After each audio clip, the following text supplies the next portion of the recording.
Bonjour à tous et bienvenue pour un nouvel épisode de Dernier Étage. Aujourd'hui, je suis très heureux d'accueillir Célia Boulbès. Bonjour. Bonjour. Fondatrice de Talka. Alors, est-ce que tu peux te présenter pour les gens qui ne te connaissent pas ? Avec plaisir. Déjà, merci beaucoup de m'inviter. Je suis ravie d'être là. Je suis donc la fondatrice de Talka. Oui. C'est une entreprise que j'ai créée avec mon mari. Il y a 5 ans, on fait du mobilier en pierre naturelle haut de gamme à destination des particuliers et des pros. Donc ça fait 5 ans déjà que Talka est créé. Ah oui, je pensais pas que ça faisait aussi longtemps que c'était. Oui, ça fait 5 ans.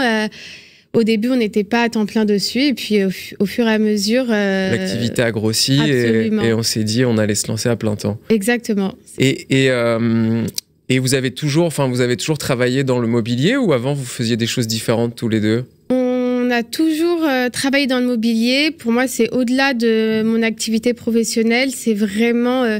ma passion, le design, le mobilier, l'art en général. Et du coup, j'ai toujours su que je voulais travailler là-dedans. Et en fait, Thomas et moi, on est extrêmement complémentaires. Lui, plutôt sur la partie logistique, achat, finance. Il est ingénieur. D'accord. Et moi, sur la partie plutôt artistique, marketing. Et en fait... on travaillait dans le secteur, on était complémentaires, donc c'est pour ça que vous avez monté cette entreprise. Voilà. Et du coup, si tu me dis vous avez quitté votre job, c'est qu'avant vous étiez en CDI et vous êtes lancé dans l'entrepreneuriat, ou vous avez toujours été entrepreneurs tous les deux ? Non, on a été en CDI, on a ensuite eu la chance de bénéficier d'une rupture conventionnelle qui nous a permis d'avoir une espèce de lampe de lancement pour créer notre entreprise. Et en fait, tout a commencé pendant le Covid, où je pense qu'on avait un peu plus de temps. On a eu la chance de passer un Covid dans de très bonnes conditions. Ok. Et du coup, c'est là où on a eu nos premières idées, mais on parlait de créer quelque chose ensemble, que ça soit pas forcément une entreprise, mais en tout cas un projet à deux depuis très longtemps. Et du coup, quand j'ai eu cette idée, parce qu'en fait, je cherchais une table en pierre pour chez nous. D'accord. Je trouvais pas ce qui me plaisait. Okay. Je trouvais des choses vintage ou pas adaptées à des intérieurs contemporains. Et quand je cherchais cette table, tout de suite, je me suis dit, ah, mais c'est ça qu'on doit faire. Okay. Et c'était aussi couplé au fait que je connaissais très bien le secteur, que je lisais beaucoup la presse internationale. D'accord. Et donc, quand j'ai eu cette idée, j'avais le secteur en tête et je l'ai tout de suite proposé à Thomas. Et on a eu cette intuition très forte que c'était vraiment ça qu'on devait faire. Ok. Et le fait parce que c'est aussi une étape de se dire, bon, bah alors, même si ça commence bien à fonctionner, je quitte mon CDI pour aller finalement être à mon compte. Est-ce que ça vous a fait peur ou est-ce que ça a toujours été une ambition chez vous de dire, je monte mon entreprise, faut prendre des risques? Est-ce que là-dessus, il y a quelque chose? Alors non, je pense que quand on était plus jeune, on n'avait aucune attache, on n'avait pas encore d'enfants. D'accord. On n'avait pas encore acheté d'appartement, on n'avait pas de prêt. Et au tout début de Talka, on avait honnêtement pas du tout peur. Il y avait que de l'excitation. Et on s'est pas. En fait, au début, c'était un projet un peu en side. On s'est pas dit qu'on allait créer une entreprise qui ne. Oui, c'était un truc en plus qui peut. C'était vraiment en plus. C'était histoire d'avoir un projet tous les deux, mais on savait pas du tout où ça nous menait. Ce qu'on savait, c'est qu'on voulait faire les choses bien dès le début parce qu'on se disait au pire ça marche en fait. Oui. Donc c'était comme ça, mais dès le début on a eu des signaux et je t'en parlerai peut-être après qui nous ont montré que ça pouvait fonctionner. Et donc très vite on s'est dit bon en fait on n'a rien à perdre, on n'avait rien, c'est bien comme mentalité ça. On n'avait pas de pas de prix, rien qui nous. Parce que c'est vrai que tu vas me le dire, mais le secteur du mobilier est quand même hyper concurrentiel. Je vois même là si on parle de Zara Home qui est en train de prendre une place de plus en plus grosse, H&M, enfin tout le monde lance des collections de mobilier qui cartonnent et vous êtes pas dit attention la concurrence est trop rude, tu vous êtes lancé et tu vous êtes dit on verra bien quoi, c'est ça un peu? Oui, c'est une bonne question. Et en plus, tu parles de Zara Home. Et en fait, je pense qu'il y a 3 points qui étaient importants pour nous. Déjà, tous les secteurs sont concurrentiels, je pense, aujourd'hui. Oui, c'est vrai. Ensuite, on connaît très bien le secteur, donc on savait dans quoi on se lançait. Et en plus, c'était une passion. Donc, quoi qu'il en soit, on voulait se lancer dans ce secteur. Et ensuite, 2 choses, c'était d'être spécialisé. Ça nous permet d'avoir vraiment un niveau de qualité, un niveau d'exigence, un niveau de service client qui est poussé au maximum parce qu'on se concentre uniquement sur un matériau, la pierre naturelle, le marbre, le travertin, le quartzite. Donc, ce niveau de spécialisation, d'être un peu niche, en fait, je pense que ça nous permet de nous différencier. Et enfin, c'est le positionnement. Tout de suite, nous, on a voulu avoir un positionnement haut de gamme, ce qui nous différencie des acteurs plus mass market avec lesquels, effectivement, on n'aurait pas pu être en concurrence. Mais les personnes, quand elles veulent de la qualité, un service premium, mais c'est marrant, je rebondis sur ce que tu dis parce que j'ai commandé une table chez vous et c'est vrai que j'ai été bluffé par la livraison qui est juste exceptionnelle et c'est souvent ce qui pêche, en étant honnête, dans les entreprises où finalement tu as toujours le livreur qui te dit « Ah mais moi on m'a dit de laisser au rez-de-chaussée alors que toi tu habites au 6e ». Il y a toujours ce problème-là. Chez vous, c'est vrai que c'est un confort alors que les plateaux pèsent quand même très lourd. Je crois que le nôtre, il faisait 100 kilos, donc faut quand même... Et ça, j'ai trouvé que c'était un bonheur en fait. Je crois que la livraison c'est limite plus important que le produit. Enfin, c'est pour un client, je trouve que d'avoir une livraison comme ça qui roule, c'est super efficace et ça donne envie de recommander en fait. Absolument, on essaie d'avoir une livraison gants blancs. Toi, tu as une table à manger, notre modèle Maja, et ça, c'est un peu aussi la magie de Thomas, qui est ingénieur avec une spécialité en logistique. La logistique, d'avoir cette livraison gants blancs, ça a toujours été un point d'honneur pour nous. On propose des produits qui sont haut de gamme, avec un certain prix. Il faut que le service client il soit en accord avec ça, et c'est aussi l'avantage de se spécialiser sur un matériau, c'est-à-dire qu'on le connaît parfaitement, on sait les complexités qu'il peut y avoir, et du coup on a internalisé notre service de livraison en région parisienne, et du coup toutes les personnes qui commandent sont livrées automatiquement à l'étage. Nos livreurs connaissent les produits par cœur, même mieux que moi pour les installer, et du coup c'est une de nos qualités, et c'est ce qui nous permet de nous différencier. C'est ça. Et parce que tu dis, oui, on est les spécialistes en gros de la pierre naturelle, mais au début, vous avez fait comment? C'est-à-dire que c'est intéressant, tu te rends sur place, parce que c'est pas en France en fait que tu as les pierres naturelles, donc tu vas dans d'autres pays, tu te déplaces, tu te dis, allez, je vais aller voir, ou comment tu fais pour te dire, tiens, il faut que je trouve une usine qui fait des pierres? Comment ça se passe un peu? C'est une bonne question, et c'est en fait, quand on s'est lancé au début, on a vu assez clairement toutes les étapes qu'on devait faire pour arriver à ce qu'on voulait, et je pense que cette vision assez claire qui nous a permis d'avancer de manière structurée. Mais Thomas avait déjà travaillé dans les achats, mais rien à voir avec la pierre, et du coup il sait développer des relations avec des partenaires. C'est un de ses points forts. Et du coup, après, ça a été un peu la magie des relations qu'on a créées. On a eu de la chance d'avoir un premier partenaire qui nous a fait confiance, mais on a toujours été très sérieux quand on a approché les partenaires avec une collection qui a été très bien dessinée, des dessins techniques qui étaient très précis, et puis qui facilite le travail en fait de l'usine là-bas. Qui facilite le fait que nos partenaires avaient confiance en nous. Et après, il suffit d'une personne qui nous fasse confiance, avec qui on a développé des très bonnes relations encore maintenant, et pour lancer en fait la machine. Mais on n'a pas pu se rendre là-bas tout de suite. On fait une partie de notre production c'est où d'ailleurs? En Turquie, pays avec lequel on adore travailler parce qu'ils sont extrêmement carré. Et parce que c'était pendant la période des confinements et du Covid. Mais quand on s'est mis à temps plein sur notre entreprise et que c'est devenu un vrai projet, et qu'en plus on a pu se rendre sur place, on y allait, et ça a validé toutes nos attentes, nos relations se sont encore plus fluidifiées. On a développé aussi des relations avec d'autres partenaires, ce qui est extrêmement important quand on produit. Et on a créé tout ça sur le long terme. Et c'est aussi vraiment une des forces de Thomas, c'est de savoir créer des très bonnes relations et d'être aussi un très bon négociateur. Non, mais c'est important. Mais c'est vrai. D'avoir des bonnes conditions, sur le long terme, de bien savoir gérer la production, c'est essentiel. Et il fait ça, lui... Donc vous avez vraiment, 100%. En fait, chacun votre spécialité. C'est un binôme hyper complémentaire, en fait, c'est ça? Je pense que c'est une de nos forces qui passe par 3 choses. On ne sait pas faire la même chose. Donc, en fait, on ne travaille pas si souvent que ça ensemble, même si l'entreprise, c'est vraiment 50% lui, 50% moi dans la création, même si maintenant on est avec une équipe. Ensuite, c'est tout simplement une petite part d'admiration et se faire confiance. Bien sûr. Je lui confierai ma vie, en fait. Donc, c'est ce qui fait qu'il gère à 100% ses sujets, et lui, il trouve aussi que je gère bien. et de pas se marcher un peu sur nos plates-bandes. Et il y a une vie, la vie pro et la vie perso est mélangée, ou quand vous dites 100%. On rentre à la maison, on arrête d'en parler, ou est-ce qu'il y a des règles que vous êtes mis, ou finalement ça fonctionne très bien entre vous deux, il n'y a pas besoin de dire bon là stop, j'en ai marre ou... Thomas est plus comme ça. Okay. Il va plus me dire là, allez, c'est bon, on a fait stop, on arrête. Et au début, tout est mélangé, honnêtement. Et on va aligner nos ambitions de l'entreprise et la gestion financière de l'entreprise à nos objectifs personnels. Que je te dirai juste après.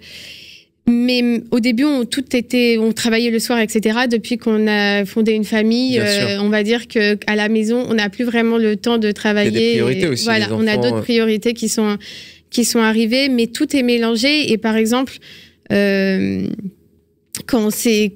a toujours eu à cœur d'avoir une entreprise qui soit rentable dès la première année. Parce qu'on avait aussi des objectifs perso, comme acheter un appartement. Bien sûr. Et comme tu le sais, quand on est entrepreneur, c'est pas forcément évident. Et d'ailleurs, c'est ça que je voulais, ma question qui arrive, c'est est-ce que l'investissement au départ a été gros? Parce que là, tu me dis, oui, les pierres naturelles en marbre, etc., les gens doivent se dire, voilà, mais ils ont mis combien au départ? C'est une question que j'aime beaucoup parce que ça me fait vraiment me rendre compte du parcours qu'on a eu jusqu'à présent. Non, l'investissement financier a été très petit, moins de 10 000 €. C'était nos économies à tous les deux. Toutes nos économies. On n'a pas eu de love money, d'argent de notre famille. Encore une fois, c'était un projet vraiment en side. Et du coup, on a mis un peu toutes nos économies en commun, mais en essayant de faire les choses bien. C'est-à-dire qu'on a mis une partie des économies pour faire une petite production. OK. Et ce qui était beaucoup pour nous, mais on se disait, au pire, qu'est-ce qui se passe? Au pire, je revendrai sur le Bon Coin au prix où je l'ai acheté, en fait. Ouais. Non, mais c'est marrant oui, bien sûr. Je me disais, voilà, au pire, et vous avez lancé quoi comme premier produit des tables basses en travertin. OK. Et des colonnes en travertin que j'avais dessinées. On avait un ami qui était ingénieur mécanique qui nous a fait tous les plans. Super. Et qui maintenant, 2 ans après, a rejoint l'entreprise. Donc c'est l'histoire elle est belle. L'histoire est très belle et qui est encore là, c'est Théo. Et puis, voilà, on a lancé cette petite collection sans être allé sur place. On se disait, mais au pire, ça se trouve, on va pas recevoir, ça se trouve... oui, t'es dans une inconnue un peu, mais j'ai envie de dire, comme un peu tout projet qui se lance. Exactement, mais on avait très peu de moyens et on se disait, OK, on n'a pas beaucoup d'argent, mais... Moi, j'avais une vision très claire de ce que je voulais et mes inspirations, je prenais toujours soit des marques de luxe, soit des marques vraiment haut de gamme et je me disais comment je peux arriver à ce niveau d'image avec peu de moyens. Donc, on a fait nos premiers shootings photos dans notre appartement à l'époque à Paris de 27 mètres carrés. Mais on a loué du matériel, j'avais une vision de la lumière de ce que je voulais et on a réussi à faire des choses avec une belle image. Mais avec peu de moyens. Et après, on a lancé des précommandes, ce qui nous a permis de construire notre trésorerie. Et en fait, c'est-à-dire que précommande, c'est une fois que c'est payé, là, tu lances la production, c'est ça? On a attendu d'avoir un peu de trésorerie pour lancer des productions. Et c'est ces précommandes qui ont financé notre trésorerie. Et c'est comme ça qu'on s'est lancé, qu'on est autofinancé depuis le début de l'entreprise. Ça a tout de suite fonctionné, en fait. Ça a commencé à bien prendre, mais on a toujours une gestion assez précise de notre entreprise, tout simplement parce que c'était aussi notre projet c'est rapidement devenu notre projet de vie et notre source de revenus. Et comme je te disais, on voulait acheter un appartement, donc on avait besoin d'avoir 3 bons bilans de manière très concrète. Pour pouvoir acheter notre appartement, finalement, on a pu le faire avant d'avoir 3 bons bilans parce qu'on avait un très bon carnet de commandes. Donc, la banque nous a fait confiance. Mais voilà, c'est ce qui te montre que la gestion financière et nos objectifs pour l'entreprise ont toujours été très liés parce que le pro, le perso étaient liés. Et donc, on a une entreprise qui est saine et rentable depuis le début. Maintenant, Talca est très installé et plus en plus de gens vous connaissent et même dans le milieu même de l'immobilier, on vous connaît beaucoup. Quels sont maintenant les produits phares en fait de Talca? Est-ce qu'il y a des choses qui marchent très fort? Oui, les tables à manger, c'est vraiment nos produits phares parce que finalement, c'est assez compliqué d'en faire et de faire des belles tables à manger. Oui. En marbre, surtout sur, on va dire, les grands acteurs qui vont être un peu multimatériaux, parce qu'en fait, il y a pas mal de complexité. C'est lourd, faut pas le casser. La livraison peut être un peu complexe et du coup, Nous, on fait de la bonne qualité et on a un bon service de client et logistique. Donc ça, c'est vraiment de nos produits phares. On a commencé avec le travertin qui était vraiment notre pierre phare. Et maintenant, on fait aussi beaucoup de marbre caricata, du quartzite, différents types de marbres. Donc on a la chance d'avoir une répartition des best-sellers assez équilibrée. Super. Et est-ce que, parce que c'est un peu aussi une question, est-ce que maintenant tu dis je vais lancer des nouvelles collections, est-ce qu'il y a des, tu vois, est-ce qu'il y a des tendances pour la rentrée, est-ce que tu dois t'adapter aussi aux nouvelles tendances du marché ou comment ça se passe? Oui, alors les tendances en décoration, le temps est un peu plus long qu'en mode par exemple, mais quelque chose qu'on observe depuis déjà un moment et qui me fait très plaisir, c'est qu'on sort des intérieurs très neutres et que les gens réintroduisent la couleur chez eux. Et ça, nous, ça se traduit par le fait que les gens ne sont plus juste attirés par des belles tables en travertin beige très neutre, mais osent des marbres un peu plus audacieux, comme du marbre rouge, Rosso Levanto, du marbre noir Picasso. Qui va faire ressortir un peu la pièce. Mais d'ailleurs, je trouve ça très beau, nous, quand on vend des appartements et qu'il y a une touche de couleur comme ça, même pour le shooting, ça fait tout de suite ressortir un peu tout le par exemple, les moulures, le parquet, d'avoir une table rouge. Je trouve que c'est un parti pris, mais qui est intéressant. Totalement. Et les gens osent beaucoup plus, je trouve, ces derniers mois, années, que quand on s'est lancé, où tout le monde voulait un intérieur très beige, très blanc. Donc ça je dirais vraiment la couleur et plus oser, même les motifs. D'accord. Et du coup, ça c'est un travail où tu regardes un peu ce qui se passe pour pas que ça devienne que finalement vous perdiez un peu le wagon faut se remettre en question, je suppose quand même, non? Tout le temps. Tout le temps? Ouais, je dirais qu'il faut toujours se remettre en question et rester vigilant et rester un peu à l'écoute de ce qui se passe. Mais comme je te disais au début, c'est ma passion. Hein. Et donc, je le fais de manière très naturelle. Je lis une dizaine de magazines par mois, mais parce que ça me plaît, en fait. Parce que je refais mon appartement, parce que je suis toujours passionnée de découvrir des nouveaux architectes d'intérieur, de découvrir des nouveaux acteurs dans le secteur, que ça soit en France, et aussi de regarder beaucoup à l'étranger ce qui se passe. Ça donne souvent des indications sur les tendances qui vont arriver après en France. Ah oui, donc tu es vraiment aussi là-dessus à regarder ce qui va être un peu la tendance de l'année prochaine ou quoi que ce soit. Partout dans les pays anglo-saxons, beaucoup. Je suis toujours à l'écoute, mais de manière, on va dire, comme une passionnée, pas parce que j'ai besoin pour tel cas. Mais c'est important d'être à l'écoute. Ok. Et après, en termes de clients, vous avez forcément la majorité, c'est des particuliers ou maintenant vous avez aussi des pros, des entreprises qui vous demandent du mobilier ou est-ce que ça a évolué ça en termes de clientèle? Ça a évolué tout au début quand on s'est lancé. On a fait un site internet, donc c'était plus particulier.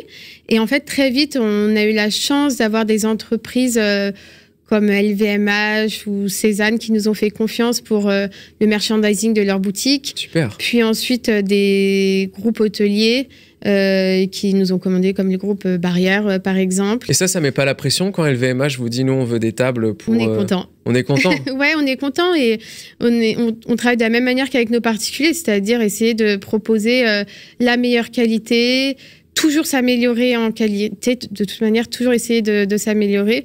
Donc, ça arrivait assez vite et ça a été un peu des signaux qui nous ont dit « Ah, peut-être qu'on tient quelque chose ».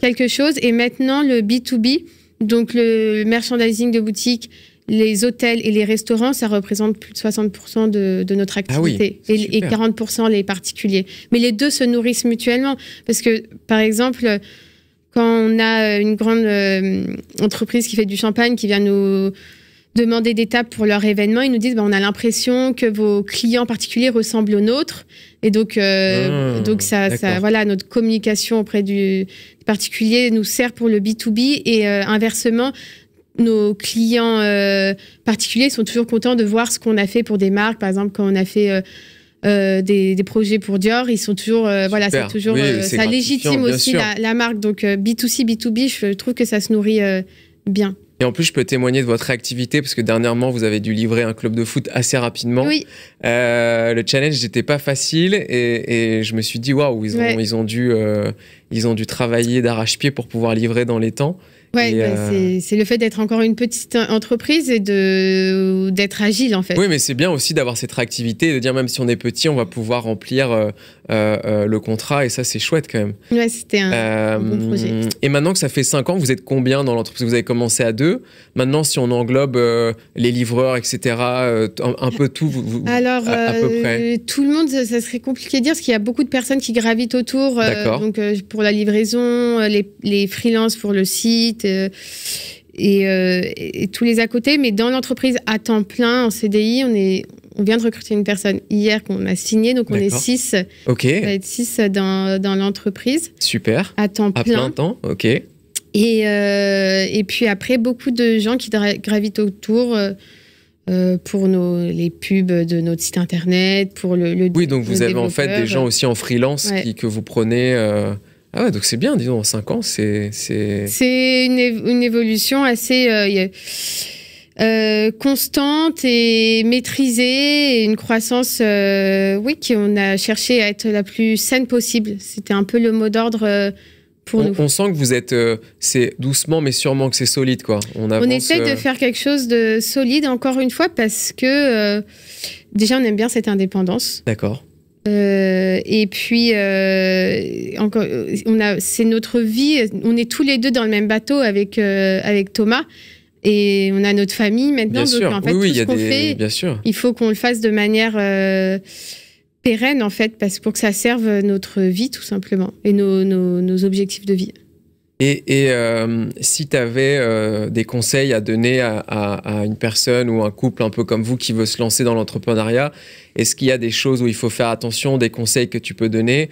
Là, de ce que tu me dis depuis le début, c'est qu'il ne faut pas hésiter à se lancer finalement quand même, malgré le peu d'économie qu'on peut avoir et pour faire des grands projets. Mais est-ce que tu as quand même des conseils à leur donner? Oui, ben, tu as un peu tout dit. Moi, je dirais, c'est pas parce qu'on commence petit qu'il faut voir petit. C'est vraiment la chose que je dirais le plus. C'est-à-dire, quand on commence, même si on a peu de moyens, faire les choses bien, faire les choses très proprement, faire un bon site, mais se débrouiller. Nous, on avait trouvé un copain de copain qui nous a fait le site, mais quand je lui donnais les références de ce que je voulais, je montrais des sites soit qui cartonnaient en e-commerce, soit qui avaient une DA qui était canon.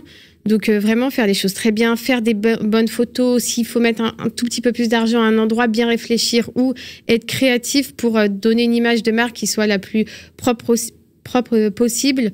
En logistique, avoir une logistique qui soit... Essayer d'être carré depuis le début, même si c'est toi qui le fais, essayer d'avoir un bon service logistique. Ouais, d'être rigoureux. Donc, d'être très rigoureux et d'avoir une vision, de voir en grand, en fait, même avec des moyens petits. Donc, je dirais ça. Je dirais aussi également de bien s'entourer, que le réseau, c'est super important, et que c'était un mot qui me faisait un peu peur quand j'étais plus jeune. Mais en fait, le réseau, c'est juste génial. C'est les relations sincères qu'on a créées au fil du chemin. Et sans eux, ça n'aurait pas été possible, finalement. On se rend compte de ce que tu me dis lors de notre échange là, c'est que finalement, tu as des rencontres qui ont fait que ça a fait que tu as le cas. Totalement. On est là aussi aujourd'hui. Totalement, c'est les rencontres. Et maintenant, on est amis avec des marques qui sont beaucoup plus avancées que nous, qui peuvent même être centenaires. Enfin, voilà, on est amis avec beaucoup de marques du secteur qui nous donnent des conseils qui sont toujours très précieux. On a intégré un réseau d'entreprises. Donc, être ouvert aussi, alors. Ouais, être ouvert. Rencontrer des gens, être tourné à la fois vers les rencontres, écouter ses clients aussi, bien évidemment. Et une dernière chose que je dirais, c'est pas s'éparpiller, mais toujours s'améliorer. Toujours essayer de dire qu'est-ce que je peux rajouter à mon site pour qu'il soit mieux. Comment, la prochaine fois que je fais des photos, elles peuvent être mieux. Là, j'ai fait un shooting dans 7 appartements. Je parle plutôt de ma partie à moi. Bien sûr. J'ai fait un shooting dans un appartement qui était comme ça. Comment je peux atteindre un meilleur appartement pour faire des photos encore plus haut de gamme la prochaine fois, si ton objectif, c'est de monter en gamme. Donc, simple, mais toujours en essayant de s'améliorer, je dirais. C'est des bons conseils. Et finalement, je vois qu'aussi, on peut réussir malgré un secteur concurrentiel. Donc, faut pas avoir peur de se dire, mince, il y a déjà trop d'acteurs, moi, je vais pas y arriver. Parce que finalement, vous êtes lancé quand même dans un secteur où il y a déjà beaucoup de des tables à manger. Il y en a. Alors, vous, c'est vrai que c'est en pire naturel, mais je pense qu'il faut pas avoir peur de se dire, si mon idée, je la sens bien, il faut y aller, il faut y croire. C'est ça aussi. Parce que j'ai l'impression qu'il y a toujours cru, en fait, finalement. J'y ai toujours cru. Ouais, j'y ai toujours cru. Honnêtement, je parle beaucoup de mon intuition, mais j'avais l'impression que c'était ça, parce on a su saisir cette idée parce qu'on en avait parlé des centaines de fois ensemble, de plein d'idées différentes. Et du coup, quand on a eu la bonne idée, en tout cas pour moi qui est la bonne idée pour nous, on a su la saisir parce qu'on en parlait tout le temps. Et quand on en parle tout le temps aux gens, entre nous, quand l'idée vient, on peut plus la saisir. Donc voilà. Et pour le secteur, pour le fait que ça soit concurrentiel, je dirais bien connaître son secteur, être spécialiste, ça nous a aidé. Et le positionnement, bien choisir son positionnement. Super. Et j'ai une dernière question avant de clôturer l'échange. Quelles sont les ambitions pour Talca d'ici 5 ans? Est-ce que tu as déjà une idée? Est-ce que tu veux pousser le curseur un peu plus loin? Est-ce que tu peux nous dire pour clôturer l'épisode? Nos ambitions, elles évoluent toujours. C'est toujours des questions qu'on se pose. Est-ce qu'un jour on fera une levée de fonds? Non. Est-ce qu'on veut rester indépendant? Mais je pense que tout entrepreneur se pose ce type de questions. Mais de manière plus spécifique, nos ambitions, c'est l'international. D'accord. C'est continuer à faire des designs qui soient différenciants et qui apportent quelque chose de nouveau. C'est aussi asseoir notre place sur le marché de l'hospitalité. Donc, on se développe très, très bien en hôtellerie et en restauration. On a une offre qui est dédiée. Okay. Et c'est continuer à pouvoir avoir une place de choix auprès des hôtels 4 et 5 étoiles. Super. Voilà. Et ben en tout cas, je te souhaite plein de réussites et plein de nouveaux contrats et de nouveaux projets. Merci beaucoup pour cet échange très enrichissant. Je pense que les gens vont trouver ça passionnant. Et puis moi, je vous retrouve très vite pour un nouvel épisode de Dernier Étage. Merci beaucoup. Merci à toi.